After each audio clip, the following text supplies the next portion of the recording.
de francs CFA pour le financement partiel du projet sucrier de Markala et celui du projet d'aménagement et de bitumage de la route Badiangara-Bankas, frontière du Burkina Faso. C'est un prêt de la Banque ouest africaine de développement BOAD au Mali.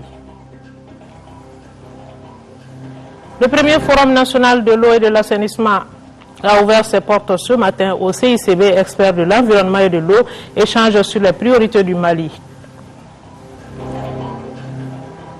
Focus Santé fait un gros plan ce soir sur l'Institut national de recherche en santé publique. Ce sera en fin de journal avec Tchessira Dambeli. Mesdames, Messieurs, bonsoir et merci de nous recevoir chez vous. Tout d'abord, cet éclaircissement, contrairement aux rumeurs qui courent, le riz que le Japon a offert au Mali est propre à la consommation, une conviction obtenue après avis d'experts. Des analyses faites par deux structures différentes confirment que le riz en question ne contient aucun élément dangereux pour la santé. Le comité d'éthique pour la santé et les sciences de la vie qui a enquêté a donné cette information ce matin au président de la République. Tchessira Dambélé était présent. Son reportage. Les rumeurs ont couru d'abord dans la presse étrangère puis au Mali. Elles faisaient état de la vente au pays du tiers-monde de riz impropre à la consommation en provenance de Fukushima, cette localité japonaise qui a été secouée par un tremblement de terre et un tsunami en mars 2011. Au Mali, le comité d'éthique pour la santé et les sciences de la vie qui a été saisi a mené son enquête pour savoir si le riz japonais récemment arrivé au Mali était dangereux pour la santé. Il était donc à Koulouba pour livrer ses conclusions au chef de l'État. Ce riz est propre à la consommation. Il y a des bruits qui ont couru. Nous avons fait analyser ce riz. On n'a trouvé aucun radioélément, aucun rayonnement ionisant à un niveau dangereux. Et ces deux laboratoires très compétents qui ont procédé aux analyses, l'AMARAP, c'est l'agence malienne de la radioprotection, et le laboratoire national de la santé. Les deux laboratoires qui ont travaillé indépendamment l'un de l'autre ont abouti aux mêmes conclusions. Le riz est propre à la consommation humaine. Sur un autre plan, les éléments portant sur les dates de transport du riz en question sont réconfortants. Ce riz est arrivé au port de Dakar en décembre 2010, donc avant le tremblement de terre et le tsunami à Fukushima du 11 mars 2011. Ce riz n'est arrivé à Bamako qu'en août 2011 suite aux défaillances du transporteur choisi par le Japon. Et ce riz vient pour une grande partie de la Thaïlande et des USA. C'est en décembre dernier que le Mali a réceptionné 12 000 tonnes de riz dans le cadre d'un accord avec le Japon sous le code KR9. Ce riz doit être vendu pour réguler le marché. Les revenus seront mis dans un fonds de contrepartie et serviront à financer les activités de sécurité alimentaire dans les zones vulnérables ciblées par le système d'alerte précoce. Et toujours à Koulouba, le président de la République a reçu en audience cet après-midi les ministres de l'Éducation des pays de la francophonie. Ces ministres sont en conclave ici à Bamako dans le cadre de la signature d'un protocole d'accord sur la mise en œuvre d'un programme de promotion des langues nationales. Ce projet École et langues nationales est financé par l'Organisation internationale de la francophonie, OIF, l'Agence universitaire française et le ministère des Affaires étrangères et de la France. Nous écoutons le ministre de l'Éducation du Niger, Madame Ali Mariam El Hadj Ibrahim, à sa sortie d'audience. Elle est au micro de Daouda Sidiki Diarra. Nous sommes un groupe de 8 pays francophones. Si je peux citer, donc il y a le Niger, le Mali même, le Burkina, le Sénégal, pour les pays de l'Afrique de l'Ouest, pour les pays de l'Afrique de l'Est, il y a le Burundi et il y a le Cameroun qui n'est pas là. Donc nous sommes appuyés par un groupe de 4 partenaires techniques et financiers qui nous appuient dans le cadre de la mise en œuvre d'un projet École, éducation et langue nationale qui vise à appuyer les différents pays que je viens de citer dans la mise en œuvre d'un projet d'appui à la promotion et à la mise en œuvre d'un enseignement bilingue en langue nationale plus la langue française. Nous avons été impressionnés par l'engagement du président de la République pour l'éducation. Il a dit que l'éducation constitue la première des priorités pour lui, en lui accordant 37% du budget national. Nous estimons que c'est un grand engagement. Quelle peut être l'importance des langues nationales dans notre éducation? Les langues nationales sont utilisées au niveau du cycle de base 1, au niveau du fondamental, comme des médiums d'enseignement. Et au niveau supérieur, que ce soit au niveau de l'université, ces langues sont utilisées comme des matières. Quand les enfants acquièrent donc, ces langues nationales dès le bas âge, et cela contribue beaucoup à leur rendement, ça contribue beaucoup à leur performance scolaire. Une autre audience, celle accordée par le président du Haut Conseil des collectivités, Oumarou Ag Mohamed Ibrahim, à une forte délégation de l'Association néerlandaise des municipalités, conduite par le président de l'Association des municipalités du Mali. En mission d'une semaine dans notre pays, la délégation néerlandaise était venue rendre une visite de courtoisie au président Oumarou Ag Mohamed Ibrahim et échanger avec lui sur des questions relatives aux collectivités du Mali et des Pays-Bas. Le compte rendu d'audience est avec Nando Dambeli. Les deux parties ont non seulement fait le tour d'horizon de la coopération entre l'Association néerlandaise des municipalités VGN internationale et l'Association des municipalités du Mali, mais ont aussi échangé autour des questions liées à la vie des collectivités dans nos deux pays. Nous avons compris qu'il y a beaucoup de correspondance entre le Sénat dont j'ai été membre et puis le Haut Conseil des collectivités. D'après ce que le président vient de dire, la façon dont le Haut Conseil des collectivités travaille avec l'AM, c'est très important pour la gouvernance au Mali. Pour les populations maliennes, la bonne gouvernance est très importante et cette collaboration entre l'AM et le Haut Conseil des collectivités est très importante. Datant de 2003, la coopération entre les deux associations des municipalités s'appuie sur un partenariat fécond visant le renforcement des capacités des deux structures pour une meilleure prestation des services, gage de la bonne gouvernance locale. Notre association joue son rôle d'être l'interface entre les collectivités maliennes et les collectivités étrangères, dans la mesure où ils ont notre AMM, notre association des municipalités, a un programme très ambitieux, très encourageant avec cette association néerlandaise. Forte de 7 membres, la délégation néerlandaise arrivée hier dimanche dans notre pays aura des séances de travail avec l'association malienne des municipalités pendant une semaine. Et puis, suite aux attaques perpétrées dans les localités de Ménaka, Tessalite et Aguelok, des réactions continuent de nous parvenir. Celle de l'Association des municipalités du Mali, du Bureau national de l'ensemble des élus municipaux du Mali, du Rassemblement malien pour le travail, des communautés Kel Tamashek et du groupement des commerçants maliens. Tous condamnent sans réserve ces attentats et aux populations des dites localités. Tous ces groupements du Mali adressent leur compassion et témoignent de leur soutien sans faille. Coopération toujours avec ce prêt de la BOAD, la Banque ouest-africaine de développement BOAD met à la disposition du Mali 15 milliards de francs CFA sous forme de prêt. Cet appui concerne le financement partiel du projet sucrier de Markala et du projet d'aménagement et de bitumage de la route Badiangara-Wobankas aux frontières du Burkina Faso. La cérémonie de signature des accords de prêt a eu lieu cet après-midi même entre le ministre de l'économie et des finances et le vice-président de la BOAD. Le compte rendu c'est avec Amadou Sankari. À travers ces accords, la Banque ouest-africaine de développement met à la disposition du gouvernement du Mali 15 milliards de francs CFA. Le premier prêt est destiné au financement partiel du volet agricole du projet sucrier de Markala pour un montant de 10 milliards de francs CFA. Et le second, lui, est relatif au financement complémentaire du projet d'aménagement et de bitumage de la route Bandiagarawo-Bankaskoro, frontière du Burkina Faso, pour un montant de 5 milliards de francs CFA.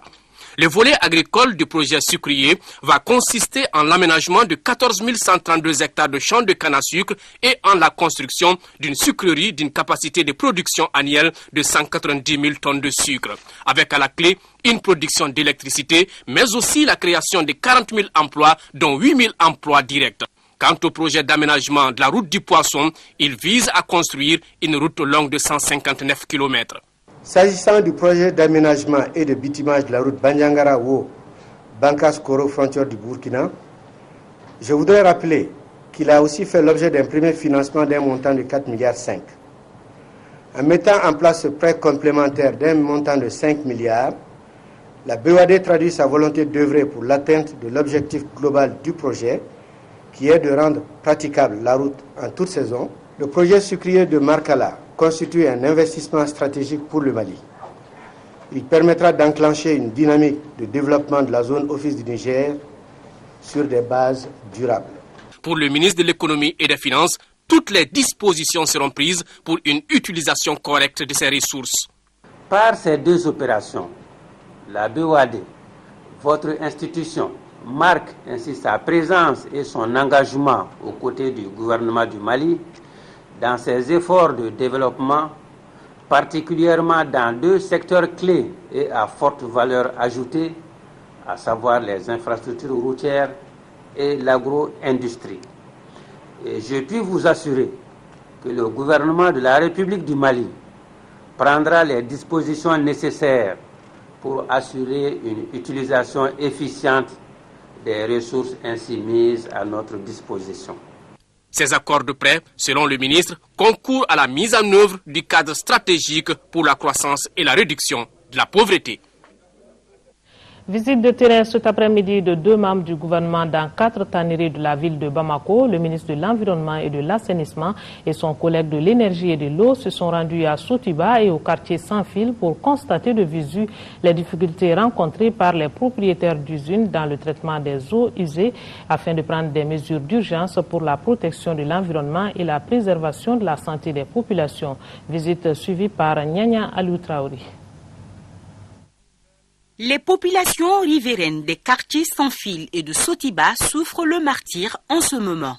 Une odeur nauséabonde provoquée par le mauvais traitement des eaux usées dégagées par certaines usines de tannerie serait à la base du supplice. Pour mettre fin à cette situation, les ministres Tchemoro Sangari de l'Environnement et Abibouane de l'Eau ont visité cet après-midi 4 tanneries de la capitale. On s'est rendu compte qu'il y a des problèmes. Liés en particulier au dégagement d'odeurs qui non seulement créent des nuisances pour les habitants, le personnel, mais surtout pour les voisins. Donc nous nous sommes dit qu'il faut qu'on trouve une solution à cela. Il s'agit d'inciter ces unités industrielles à plus de considération pour les normes environnementale. Il s'agit d'en inciter les promoteurs à se mettre à niveau dans des délais très rapides, car le gouvernement est déterminé à faire en sorte que la dimension écologique, qui a un impact sur la santé et le bien-être de nos populations, soit suffisamment prise en compte par les activités productives et notamment par les tanneries qui sont dans la périphérie de Bamako. Sur la multitude d'usines enregistrées à Bamako, seulement une trentaine est normalement connectée à la station d'épuration d'eau. À cette station, on procède à un traitement général des eaux usées avant de les déverser dans le fleuve. Mais avant cela, il revient aux usines de faire un pré-traitement, chose qui n'est pas toujours respectée, ce qui aurait provoqué cette situation. Nous avons une station qui a été conçue pour faire un type de traitement. Et lequel type de traitement ne prend pas en compte les métaux lourds qui se dégagent du process au sein des tanneries. Et donc ça, c'est toute la difficulté. Sur les usines visitées, certains propriétaires reconnaissent leurs responsabilités et ont promis à la délégation de prendre des dispositions nécessaires afin que cela cesse. Quant aux 2 ministres, ils ont décidé de revenir dans moins de 2 mois pour constater s'il y a un changement. Que chacun prenne son mal en patience, car l'odeur risque de perdurer encore un petit moment. Merci à Nyanya Alou Traoré. De nouveaux locaux pour le tribunal de commerce de Bamako et c'est le ministre de l'Industrie, des Investissements et du Commerce qui a remis les clés de ces logements à son collègue de la justice. D'un coût de plus de 280 millions de francs CFA, ce nouveau cadre va non seulement offrir de meilleures conditions de travail au personnel du tribunal de commerce, mais il permettra aussi la modernisation du registre de commerce et de crédit immobilier plutôt. Alpha Maïga est allé voir. Désormais, c'est ici que loge le tribunal du commerce et le registre du commerce et du crédit immobilier de Bamako. Des locaux adaptés et équipés de façon à rendre son accès plus facile aux entreprises. Mieux, il s'agit d'une réponse appropriée aux besoins de sécurité juridique et judiciaire. Plus de 280 millions de francs CFA, c'est le montant investi pour la rénovation et l'équipement. Les investissements offriront de meilleures conditions de travail pour le personnel du tribunal de commerce de Bamako et permettront la modernisation du registre du commerce et du crédit immobilier du Mali, qui, comme vous le savez, constitue une réforme majeure au niveau des pays membres de l'OADA. Avec ces investissements, les résultats attendus de cette modernisation, notamment la sécurisation et la transparence de tout le système géré par le tribunal de commerce, seront obtenus. Toutes ces actions impliquent et impliqueront la formation à court terme des acteurs concernés. Mon département, pour sa part, avec l'appui des partenaires techniques et financiers, ne ménagera aucun effort pour améliorer la qualité des ressources humaines. La rénovation de l'infrastructure s'inscrit dans le cadre de l'amélioration du climat des affaires. Le volet justice dont il est question est celui du projet d'appui à la croissance, un projet financé par la Banque mondiale. Le groupe de la Banque mondiale félicite le gouvernement du Mali pour le progrès accompli dans la réalisation de cette initiative et se réjouit de vous avoir accompagné dans cette démarche à travers la composante climat des investissements des projets d'appui à la croissance, communément appelé PAC, et à travers l'appui du programme de réforme du climat des investissements de la Société financière internationale. En attendant, la justice fait sa mue avec la dotation de toutes les juridictions du pays de matériel informatique. La semaine du médecin fait désormais partie de l'agenda annuel des acteurs du secteur de la santé. Le Conseil national de l'ordre des médecins a procédé à son lancement ce matin dans l'amphithéâtre de la faculté de médecine, de pharmacie et d'odontostomatologie. Cette première édition, qui a réuni les spécialistes des secteurs publics et privés, permettra aux participants d'échanger sur le thème « Devoirs et droits du médecin ». Salimata Ndao est allé voir. Ils sont venus nombreux, les spécialistes de la médecine, du secteur public et privé, soutenus par les étudiants pour célébrer la naissance de la semaine du médecin. Les premières allocutions de la rencontre ont beaucoup plus mis l'accent sur les problèmes de manque de personnel et de chômage. Nous lançons un appel aux jeunes médecins en les incitant à rejoindre leurs aînés et comme eux, mettre leur savoir et leur savoir-faire au service des populations. Nous vivons des conditions difficiles de travail qui sont entre autres l'absence de plan de carrière professionnelle, la précarité des emplois et le licenciement abusif par les présidents des ASAPO. La première édition de la semaine du médecin, qui a pour thème « Devoirs et droits du médecin », permettra aux acteurs du secteur de discuter de leurs responsabilités vis-à-vis des patients, du point de vue de la prise en charge et aussi de la responsabilité de l'État vis-à-vis d'eux, du point de vue de la création de conditions adéquates pour un service efficace. Nous formulons l'espoir que cette première semaine, par l'exécution de ces différents programmes, nous conduise aux bénéfices suivants. Le réveil des consciences par rapport aux missions essentielles de l'ordre des médecins, la modulation des comportements par un meilleur respect du code de déontologie médicale et le renforcement des capacités fonctionnelles et opérationnelles des médecins pour une pratique médicale de bonne qualité à la satisfaction des besoins sanitaires de notre pays. Le ministre de la Santé a encouragé les médecins dans leur vision qui est d'exercer leur métier de la meilleure des façons. C'est avec mes encouragements renouvelés que je vous exhorte à poursuivre votre mission, celle de réguler la profession médicale, mission qui requiert de vous abnégation, perspicacité, humilité et pugnacité, avec comme seul objectif l'évolution constante et positive de la discipline. La semaine du médecin propose des conférences-débats, des discussions, des consultations gratuites. Le samedi 28 janvier se tiendra une assemblée générale et dans la nuit, une soirée gala mettra fin à cette première édition de la semaine du médecin. Et pour une bonne santé, il faut l'assainissement et nous parlons du premier forum national de l'eau et de l'assainissement. Les travaux ont démarré ce matin pour 3 jours. Ils se tiennent en prélude au 6e forum de l'eau prévu pour le mois de mars à Marseille en France. En attendant, les experts de l'environnement et de l'eau échangent sur les priorités du Mali en vue de leur prise en compte par les partenaires techniques et financiers. Le constat qui se dégage est qu'il faut redoubler d'efforts dans le domaine de l'assainissement. Par contre, l'eau potable pour tous en 2015 pourrait être une réalité. Les explications, c'est avec Mamadou Bagayoko.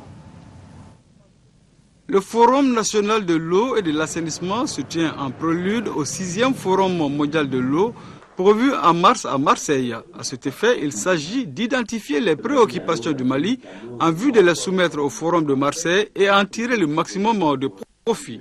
Le Forum mondial de l'eau est un prétexte et c'est une opportunité que les acteurs du secteur de l'eau et de l'assainissement du Mali doivent saisir pour partager ce qui est leur expérience et essayer de se préparer pour l'avenir, car les problèmes sont nombreux et le dialogue, vous connaissez les vertus du dialogue, le dialogue ne suffit jamais et tant qu'on peut le faire, il faut le faire. Et c'est pour cela que nous avons saisi l'occasion du Forum mondial pour accompagner 6 pays de la sous-région ouest africaine à organiser des forums nationaux.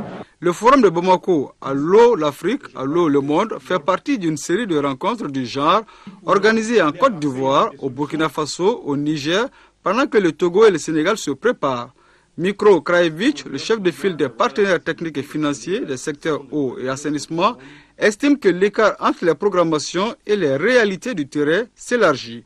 Pourtant, au Mali, plusieurs mesures sont prises pour atteindre les objectifs du millénaire.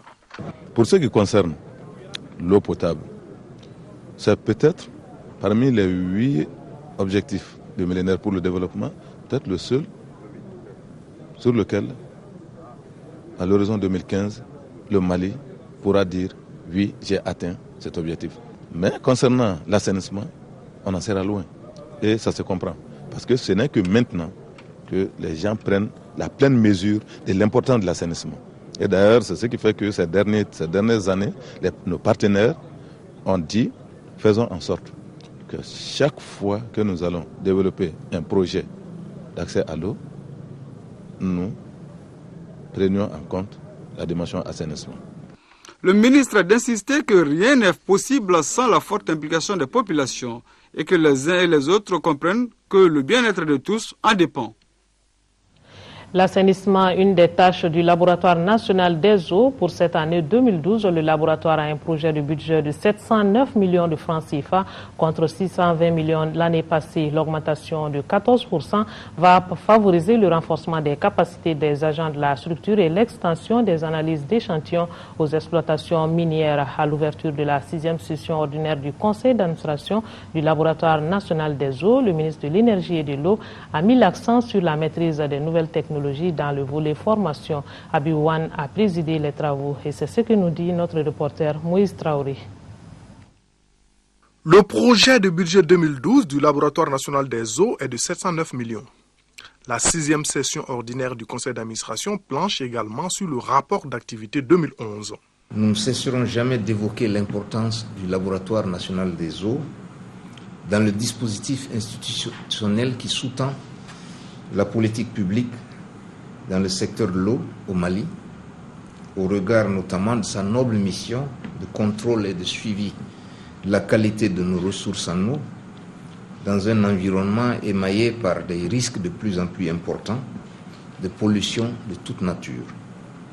Eu égard aux avancées très rapides des techniques, au plan technique et technologique, je voudrais aussi vous exhorter à accorder une place importante au renforcement continu des capacités du personnel du laboratoire. Le budget 2011 du laboratoire national des eaux était de 620 millions. Le taux d'augmentation pour 2012 est de 14%. Nous allons nous focaliser principalement sur les zones minières, puisqu'il faut dire qu'au niveau de notre pays, il y a beaucoup de zones minières. Il faut que nous arrivons à acquérir des équipements techniques, des équipements de pointe pour permettre d'être présents et les équipements réactifs. Et puisque nous allons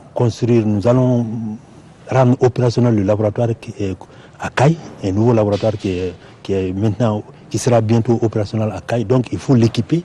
Donc il y a ça. Renforcer le laboratoire de Mopti et aussi le laboratoire national des eaux, le siège à Bamako. Au 30 décembre 2011, le laboratoire national des eaux a réalisé 9113 analyses d'échantillons d'eau. En général, les fourrages sont des sources de qualité.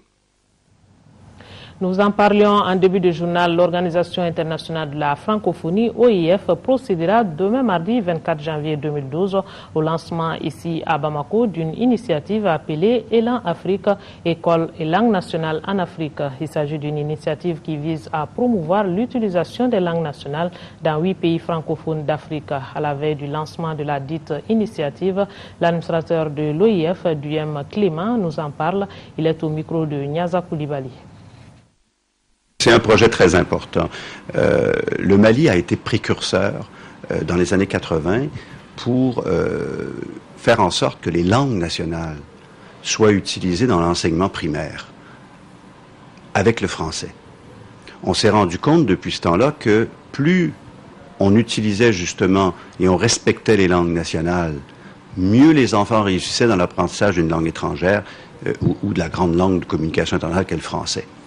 Donc, on a décidé, grâce à des partenaires comme l'Agence des universités de la francophonie, qui regroupe 800 universités dans le monde, avec un engagement significatif de l'Agence française du développement, avec le ministère français des Affaires étrangères, on a décidé de se mettre tous ensemble et d'accompagner les 8 pays qui sont les plus engagés sur le continent africain dans la francophonie pour justement cette éducation bilingue au primaire, pour que les enfants, justement, puissent le mieux réussir. Donc, c'est un projet important. Dans les 3 prochaines années, c'est plus de 5 milliards de CFA qui vont être consacrés à cette initiative, sans compter les financements des 8 pays concernés. Donc, c'est un programme qui nécessite un engagement très fort des ministres de l'Éducation et de leur personnel. Un engagement aussi des parents d'élèves, pour comprendre que d'apprendre à l'école primaire et les langues nationales, ce n'est pas dévaloriser le parcours professionnel de leur enfant ou les chances pour leur enfant d'avoir un bon travail par la suite. On est habitué à avoir des activités pour la promotion de la langue française qui est la langue commune à ces pays. Mais subitement, un projet qui tend à promouvoir les langues nationales. Alors, on s'est dit, a priori, il y a un paradoxe. On se moquait de la CCT, notre ancêtre, de l'Agence de coopération culturelle et technique, parce qu'elle s'intéressait aux langues nationales, en disant, mais pourquoi elle gaspille son temps et son énergie et son argent à réunir des spécialistes, à faire des bigrammaires français, bambara, français wolof, français... Bon. Et aujourd'hui, on s'est rendu compte, grâce au rôle précurseur de votre pays, parce que des hommes et des femmes y ont cru dans les années 80, que ça permettait aux enfants d'apprendre mieux le français. On s'est aperçu que c'était la voie de l'avenir. Si on veut que le français reste notre langue partagée, il faut que les enfants réussissent.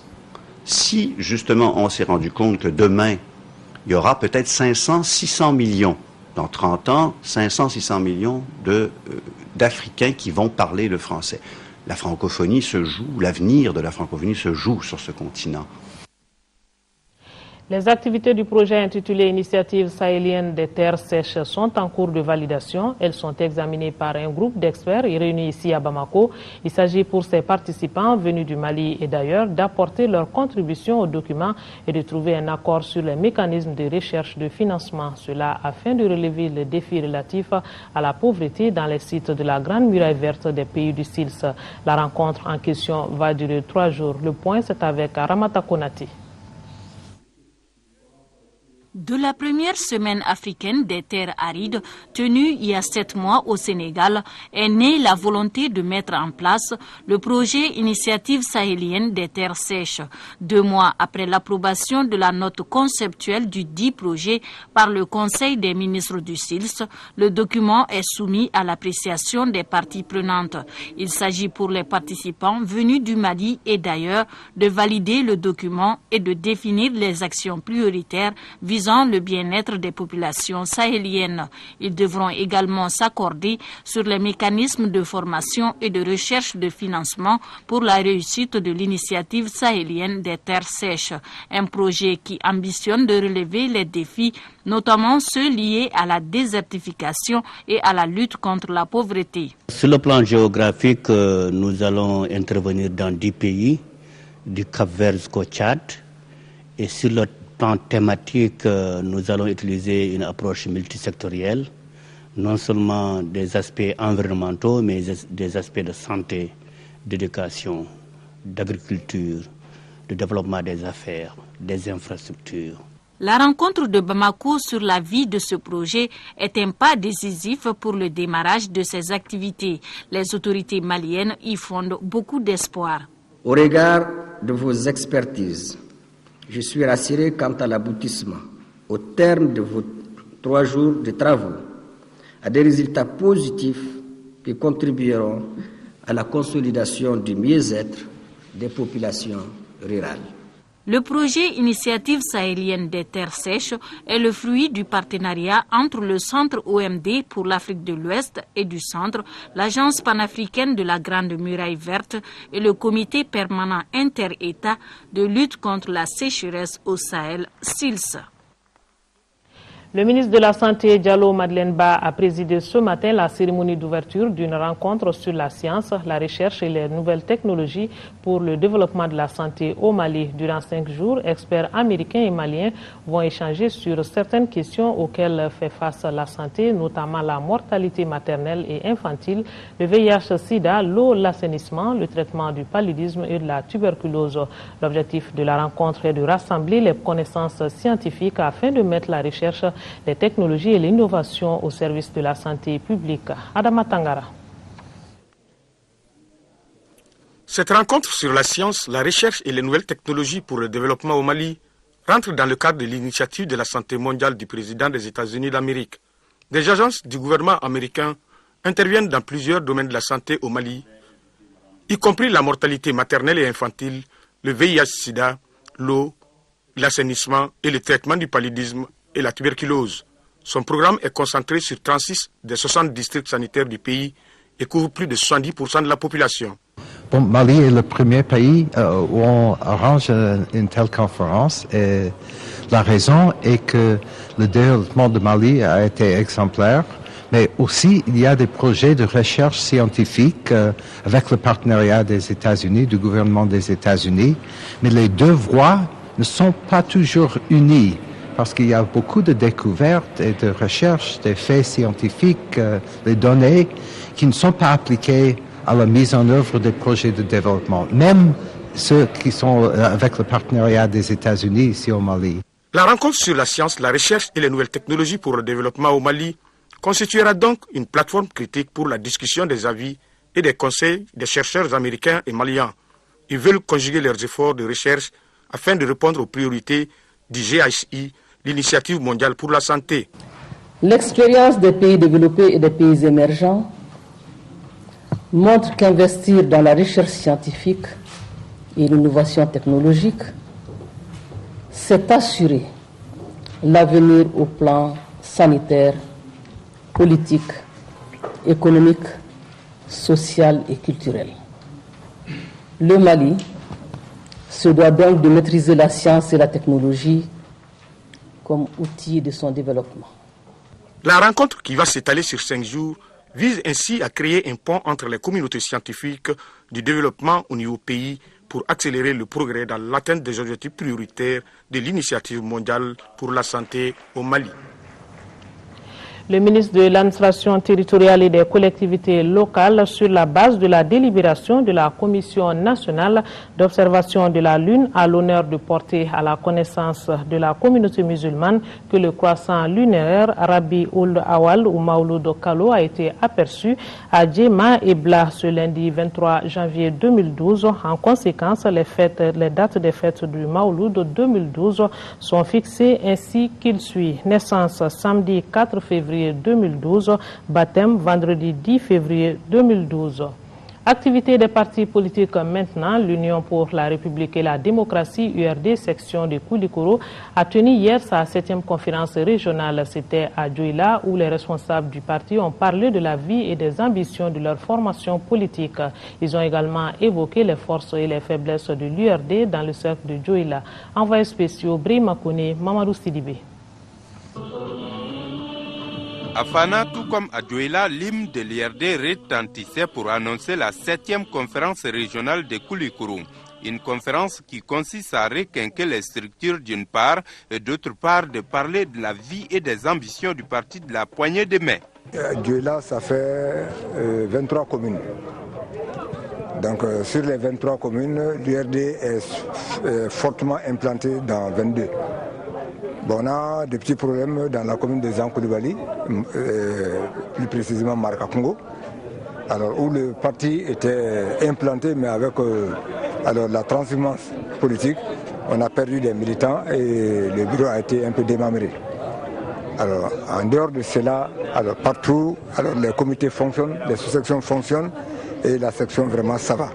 L'Union pour la République et la démocratie URD compte élargir sa base dans le cercle de Douala à travers des actions concrètes de développement. Nous avons commencé à faire face au problème des femmes. C'est pourquoi nous avons créé au niveau de toutes les sous-sections des coopératives féminines dans le but de les regrouper en vue de renforcer notre parti. Et actuellement, nous avons sur le terrain 22 coopératives féminines qui fonctionnent à merveille. Et d'autre part, au niveau de l'éducation, la majorité des écoles de Douala, ce sont des écoles communautaires. Notre lutte est d'abord de voir comment soulager ces écoles, comment former des maîtres pour eux à nos charges, et ensuite voir comment les ériger en école publique. Des visites rendues aux notabilités du cercle de Douala ont permis de formuler des bénédictions pour l'URD et pour tous les Mali. Rentrée politique à Daban dans le cercle de Kati du Parti citoyen pour le renouveau PCR. Cette rencontre était axée sur la vie et les ambitions du parti. Une autre motivation de cette rentrée politique, vulgariser le libéralisme, option politique du PCR en milieu rural. Envoyés spéciaux à Daban, Djeba Moussa Konaté et Amadou Kone. Située à 95 km de Bamako et au nord de Kati, la commune rurale de Daban a une population de plus de 11 000 habitants. Le Parti citoyen pour le renouveau PCR a choisi cette commune pour abriter sa rentrée politique. Notre pays est constitué à 70-75% des jeunes et les jeunes commencent à se désintéresser de la politique. Donc c'est pour ça qu'on est là aujourd'hui à Daban pour expliquer à la jeunesse que le PCR est un parti libéral, que le PCR place l'homme au centre de ses activités et par conséquent nous adressons un appel vraiment à la jeunesse pour une participation massive aux élections prochaines. Tour à tour, les représentants du chef de village, de la jeunesse et la représentante des femmes ont présenté des doléances aux membres du bureau national présent. La prise en compte de ces charges devra concourir au développement de Daban. Par rapport aux doléances, n'est-ce pas, il y en a assez. Mais ce que je retiens, n'est-ce pas, c'est par rapport aux femmes qui, depuis l'avènement de la démocratie, disent qu'elles n'ont jamais reçu, n'est-ce pas, d'aide, n'est-ce pas, pouvant satisfaire à leur développement. Et ça, je dis que c'est considérable. Et nous allons voir, n'est-ce pas, dans toute la latitude, qu'est-ce que nous, PCR, nous pouvons, n'est-ce pas, entreprendre pour ces femmes, n'est-ce pas, de Daban. Il y a la requête, n'est-ce pas, de la population qui demande encore, n'est-ce pas, d'aider les femmes pour que, n'est-ce pas, les produits de cueillette soient mis en valeur. Il y a beaucoup. Mais ce que nous avons retenu aujourd'hui comme point focal, c'est qu'aujourd'hui, le jardinage, n'est-ce pas, est de taille dans la zone. Et les femmes demandent, n'est-ce pas, à être secourues dans ce domaine. Et je pense que ça peut être fait. La délégation du bureau national du PCR a rappelé aux militantes et militants les principes du parti. Il s'agit notamment de la liberté et la responsabilité, de l'état de droit, de l'économie du marché et de la démocratie libérale. Le Conseil national des jeunes du Mali retrouve son unité à l'issue de sa 3e conférence ordinaire tenue le week-end dernier à Mopti. Il s'est doté d'un nouveau bureau consensuel de 47 membres, dont 6 femmes. Le nouveau bureau investi pour un mandat de 3 ans est présidé par Abdoulaye Touré, entend s'investir pour l'emploi des jeunes, la santé, l'éducation, entre autres. La rencontre de Mopti a enregistré la présence des délégués venus des régions et du district de Bamako. Moustapha Doumbia. Une poignée de main pour sceller l'union au sein du Conseil national de la jeunesse du Mali. L'histoire retiendra que c'est dans la ville de Mopti, au cœur du Soudoubaba, que les jeunes du Mali ont retrouvé leur cohésion. Une cohésion qui avait pris un sérieux coup au lendemain des assises de Tombouctou en novembre 2010. Au sortir de cette troisième conférence ordinaire, le Conseil national de la jeunesse du Mali s'est doté d'un bureau consensuel de 47 membres, dont 10 femmes. Ce nouveau bureau sera dirigé par Abdoulaye Touré pour un mandat de 3 ans. Nous avons décidé d'être ensemble, nous l'avons concrétisé aujourd'hui. Aujourd'hui, c'est terminé.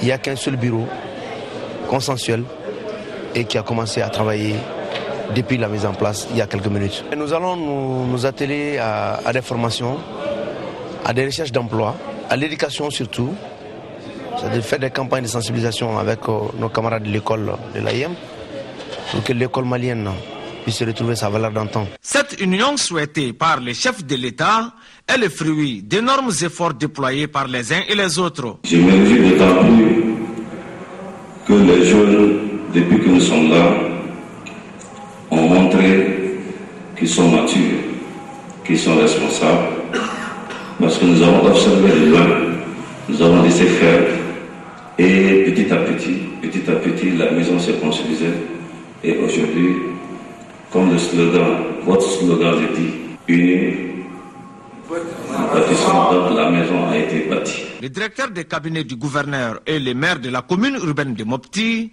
avaient invité les jeunes du Mali à plus de responsabilités, de dialogue et de tolérance. À noter enfin que la conférence ordinaire du Conseil national de la jeunesse tenue à Mopti a enregistré la présence des délégués venus de toutes les régions du Mali et du district de Bamako.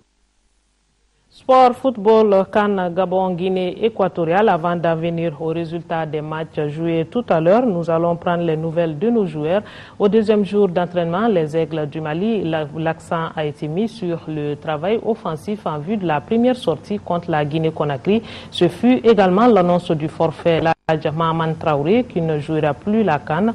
Et pour les détails, nous retrouvons nos envoyés spéciaux Dembawan et Amara Malé Diallo.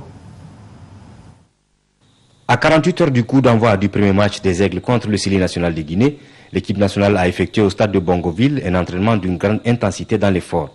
Alain Giresse a divisé le groupe en deux avec un accent particulier mis sur l'offensive. Je dirais par rapport à la période, avant veille de match, il y a beaucoup d'engagement, c'est bon, on sentait les joueurs réceptifs. Donc on est dans la bonne dynamique pour la préparation du match. Quel va être le mot d'ordre pour ce match, le tout premier contre la Guinée? Je crois qu'il faut qu'on soit d'abord bien dans nos têtes, d'abord bien mentalement, bien concentré, motivé, et après beaucoup de lucidité pour prendre le match à son compte, la capacité de savoir bien utiliser et conserver le ballon, de faire attention de ne pas se faire piéger par les contre-attaques guinéennes. Et donc voilà une bonne prise en charge, c'est-à-dire que il faut vraiment que le joueur soit prêt lui-même pour son engagement au collectif et apporter toutes ses qualités au sein d'un collectif qui doit lui permettre après de s'exprimer totalement. C'est le bon équilibre à trouver. Il faut se préoccuper avant tout d'être prêt justement à faire face aux situations de jeu, quelles que soient ces situations. Ouais, c'est vrai qu'il y a beaucoup d'intensité. Je pense qu'après plus de 10 jours de préparation, tout le monde a envie de commencer parce que ça commence à faire long. Donc, vous avez parlé de densité. Moi, je parlais plutôt d'intensité. Voilà, il y a beaucoup de duels et des choses comme ça. J'espère qu'on va pouvoir mettre ça aussi sur le terrain mardi soir. Dans un premier temps, sans gardien de but, Cédric Kanté, Mohamedou Ndiaye, Ousmane Koulibaly, Adama Tamboura en défense, Seydou Keita, Bakay Traoré, Samba Diakité dans l'entrejeu, Moustapha Yatabare, Modibo Maïga et Abdou Traoré en attaque ont été sollicités. Puis ce fut le tour du deuxième groupage avec Ousmane Berté, Abdoulaziz Maïga, Drissa Koulibaly, Drissa Diakité en défense, Sidi Kone, Sambasso, Suleiman Keita au milieu, Moustapha Yatabare, Gara Dambélé et Cheikh Tidiane Diabaté en attaque qui ont fini la deuxième séance. Seul bémol, El Maman Traoré pour qui la CAN semble terminée avant d'avoir commencé avec une déchirure au muscle du mollet. Maman malheureusement est claqué et donc ça nous pose encore un problème puisque c'est un joueur qui risque d'être indisponible pour la suite de la compétition. Aux dernières nouvelles, c'est Cheikh Fantamari Diarra qui sera rappelé pour remplacer El Maman Traoré. Un autre coup dur qui va obliger les Aigles à puiser au fond d'eux-mêmes pour faire honneur au pays. Voilà, nous leur souhaitons bonne chance. On va rappeler que le Mali joue demain à partir de 19h contre la Guinée-Conakry. Mais avant, ce sera la rencontre Ghana-Botswana. Le groupe C a fait son entrée aujourd'hui en lice avec la victoire 2-1 de la Tunisie sur le Maroc cet après-midi même. Et auparavant, le Gabon, de son côté, a gagné 2-0 contre le Niger. Le résumé de ces deux matchs avec Fotigi Tunkara. Co-organisateur de cette 28e Coupe d'Afrique des Nations avec la Guinée équatoriale, le Gabon est enfin entré pleinement dans la fête à l'occasion de la première sortie des Panthères de jeunes vêtus face au MENA du Niger, petit poussé du groupe C. Les Gabonais, qui n'ignorent pas qu'évoluer à domicile ne suffit pas forcément pour exister dans une compétition, décident vite de marquer tôt leur territoire. 30e minute de jeu, ils ouvrent les scores par Pierre-Emerick Aubameyang, l'avant-centre de Saint-Etienne qui tire de la tête le meilleur profit d'un joli centre de son partenaire Stéphane Guéma Ondo.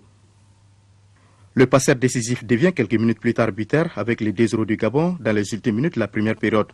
À l'affût d'un ballon repoussé dans un premier temps, tant bien que mal par Doda Kassili, le portier nigérien, l'attaquant gabonais ne se fait pas du tout prier pour pousser les ballons au fond des filets. 2-0 à la mi-temps pour le Gabon, ce score ne changera plus. Première sortie, première victoire. Les Panthères du Gabon réussissent ainsi une bonne entrée en compétition. Idem pour la Tunisie, vainqueur des Indes du Maroc dans ce derby maghrébin très attendu. Les Lions de l'Atlas, pourtant cotés parmi les favoris de cette 28e édition de la CAN, se font surprendre avec l'ouverture du score à la 34e minute pour les Aigles de Carthage par Khalifa suite à un coup franc. 1-0 pour la Tunisie, score à la pause. La seconde période est marquée par une série de ratés avec de nettes occasions de but dilapidées d'un côté comme de l'autre, avant que la Tunisie ne se mette à l'abri à la 76e minute de jeu par Sakini, entré en cours de jeu. 2-0 pour les Aigles de Carthage. Les Lions de l'Atlas vont complètement relancer le match avec la réduction du score en toute fin de partie par Karja, le capitaine marocain. Défaite 2-1 du Maroc contre la Tunisie. La prochaine journée, c'est vendredi contre les Panthères du Gabon, s'annonce très décisive pour les Lions de l'Atlas. Voilà nos envoyés spéciaux qui nous signalent donc qu'aux dernières nouvelles, Alain Giresse a décidé finalement de conserver Mahaman Traoré et Seydou Keita, lui, jouera bien contre la Guinée demain. Contrairement à la rumeur de sa blessure, le meneur de jeu du Mali se porte bien. La chronique santé nous amène à la découverte de l'INRSP, l'Institut national de recherche en santé publique, connu beaucoup plus comme structure d'analyse biomédicale. L'INRSP fait beaucoup de recherches et de formation également, des activités qui lui ont permis d'inventer des médicaments vendus aujourd'hui en pharmacie. Un tour à l'INRSP, c'est dans Focus Santé et c'est une réalisation de Tchessira Dambeli.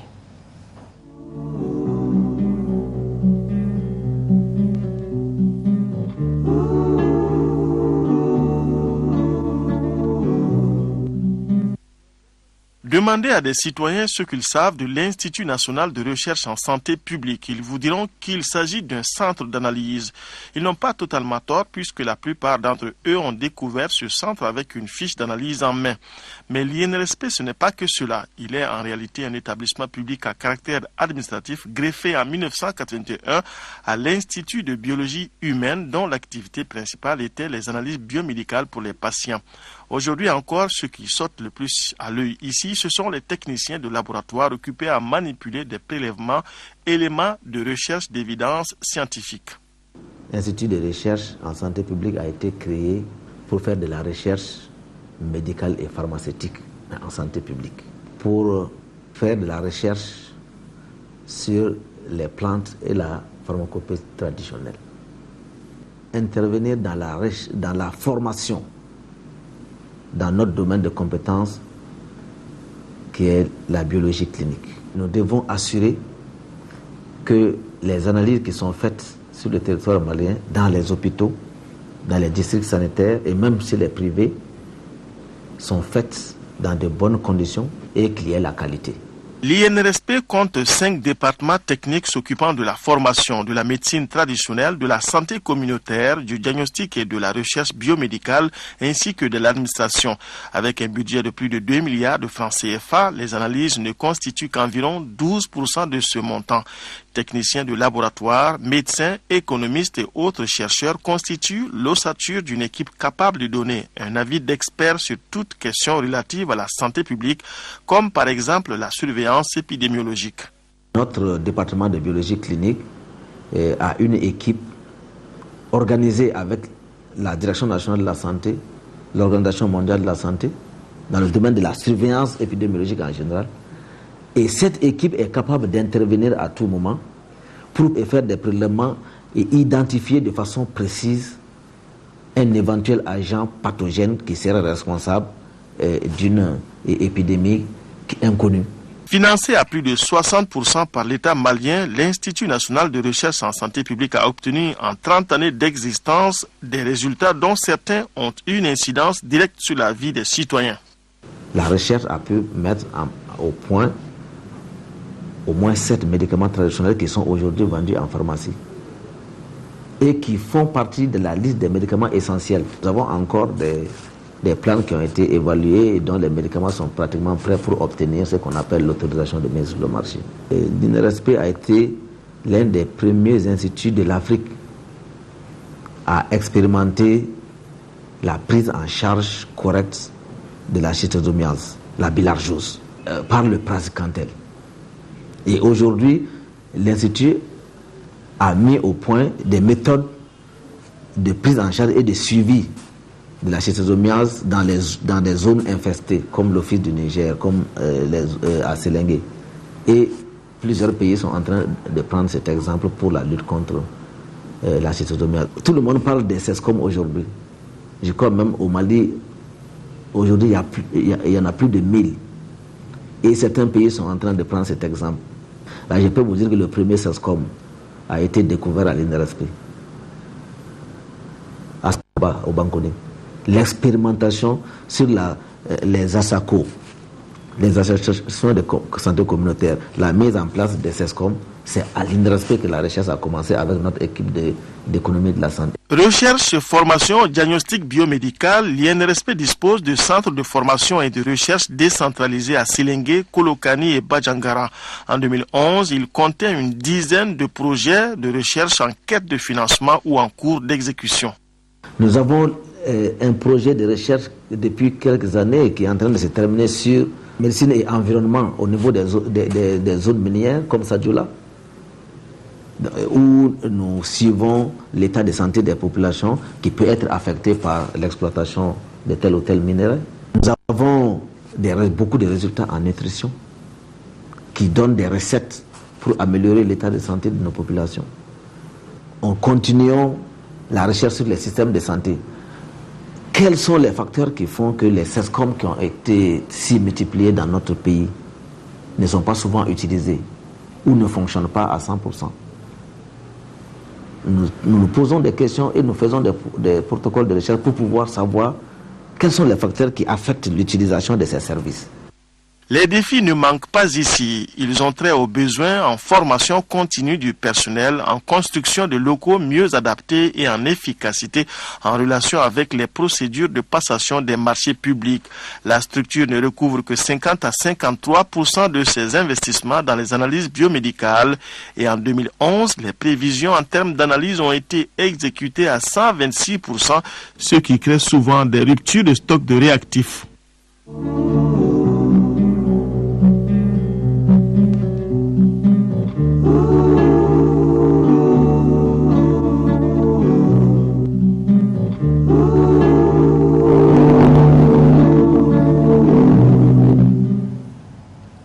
Et c'est la fin de cette édition. La session des ateliers, c'est tout à l'heure. Formation continue avec Nyanya Alou Traoré. Demain, 10h, 13h, Aïssata Ibrahim Maïga. Je serai là après les matchs de la CAN pour la grande édition. Merci, bonsoir et à demain.